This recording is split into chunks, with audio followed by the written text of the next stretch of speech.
बिस्मिल्लाहिर्रहमानिर्रहीम। अस्सलाम वालेकुम। मैं हूं शेफ़ मलिक वकार और आप देख रहे हैं दी फूड प्लेनेट।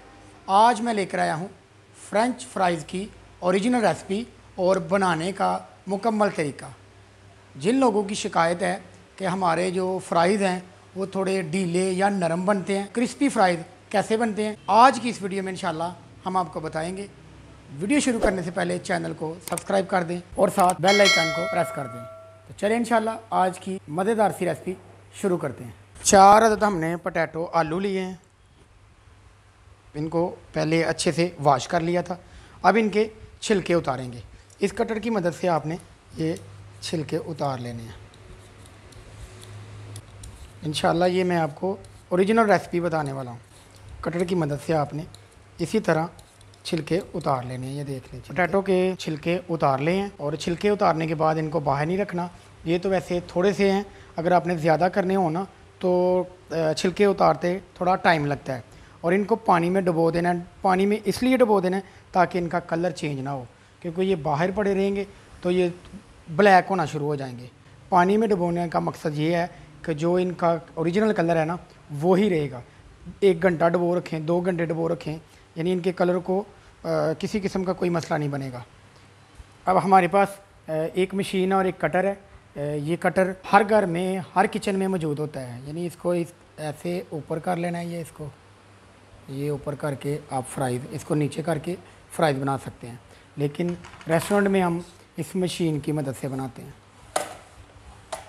मैं यही इस्तेमाल करूँगा, इनसे फ्राइज़ की लुक अच्छी आती है। तो चलें इस मशीन में एक अदद आलू रखते हैं। ध्यान रहे इसकी लंबी साइड यानी इस साइड से रखना है, इस साइड से आलू नहीं निकालना। इससे फ्राई की जो लंबाई है ना वो ज़्यादा आएगी। बिस्मिल्लाह। ये आप देख सकते हैं इस साइज़ के आलू आपके होने चाहिए। ये देख लें, मशीन की मदद से फ्राइज़ हमने निकाल लिए हैं। ये देख लें। अब इनको पानी से निकाल देना है ताकि ये खुश्क हो जाए।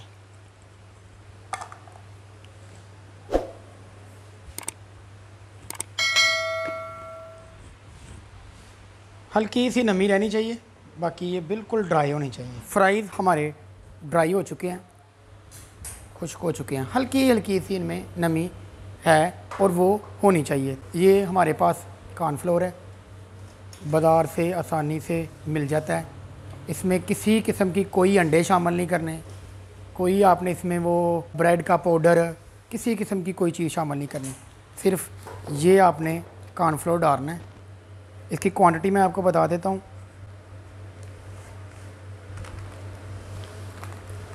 आपने इतना ही डालना है, इतना कि ये अच्छे से मिक्स हो जाए और तमाम जो फ्राइज़ है ना इनसे चिपक जाए।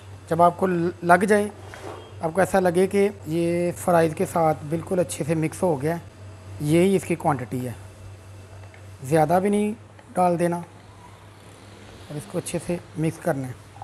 आप कोई बड़ा सा बोल ले लें, मैंने ये प्लेट ली है, ये सिर्फ आप लोगों को बता रहा हूँ इसलिए।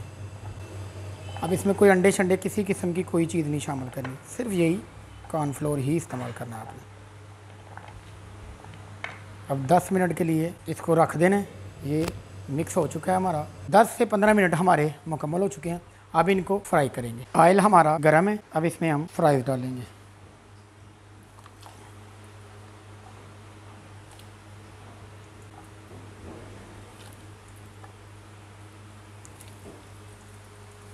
तीन मिनट आपने लगाने हैं। थोड़ा सा आपने हाफ़ डन करना है 3 मिनट में। 3 मिनट हो चुके हैं। अब इसको निकाल के रख दिया ऊपर। अब 5 मिनट के लिए आपने इनको खुश्क करना है, यानी ऑयल पूरी तरह खुश्क हो जाएगा। फिर इसके बाद दोबारा 3 से 4 मिनट आपने फ्राई करना है। 5 मिनट हो चुके हैं। अब दोबारा मैं इनको ऑयल में रख दूँगा और अब मैंने 3 से 4 मिनट लगाने हैं।